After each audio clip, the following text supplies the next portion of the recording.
আসসালামু আলাইকুম। দেখেন এখানে একটা পায়জামার ডিজাইন করতেছি।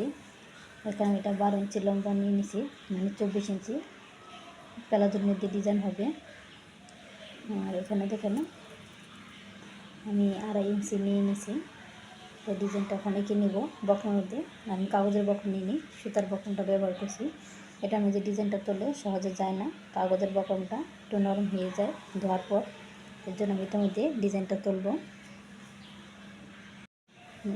এরকম করে 2টা বক্রম নিয়ে নিছি, 1 সমান করে কেটে নিছি। এটা দেখুন ডিজাইনটা আমি কি নিব, দেখেন 1 ইঞ্চি পরিমাণ নিয়ে দাগ কেটে নিছি একটা লম্বা করে, এই দিক দিয়ে সুন্দর করে দেখেন আমি চুড়িটা দিয়ে ধরে ডিজাইনটা করে নিতেছি।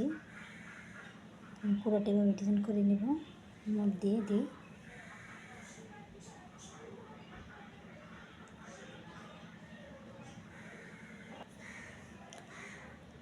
দেখেন এইভাবে বক্রমের সমস্ত চুড়িটা দিয়ে দেখেন আমার ধরনটা বক্রম হয়ে গেছে। আমি ওখানে কাপড় নিয়ে সেলাই করে দেব, আমি দেখিয়ে দিতেছি আপনাদের। এখানে আমি ডিজাইনটা এভাবে ওখানে সুন্দর করে এটা দিয়ে করে নেব, এভাবে করে সুন্দর করে এক এক রাউন্ড দিয়ে দিয়ে দেখেন হয়ে গেল আমার ডিজাইনটা। আমি এটা সুন্দর করে রাউন্ড করে কেটে নিতেছি সব দিকগুলা। এটা সুন্দর করে 4 পাশ কেটে নিব।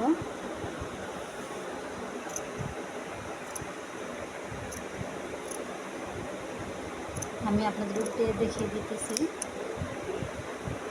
এগুলোকে উল্টে নিতেছি। উল্টে দিয়ে সুন্দর করে আমি একটু কেচির মাথা দিয়ে সমান করে দিতেছি।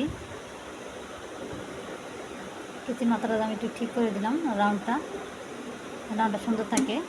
এটাকে এখন আমি একটা চাপ সেলাই দিয়ে নেব ডিজাইনটার উপর দিয়ে। এইভাবে করে একটা চাপ সেলাই দিয়ে নেব যেন ডিজাইনটা সুন্দর মতো মিলে যায়। এইভাবে করে আমি চাপ সেলাই দিয়ে নিতেছি।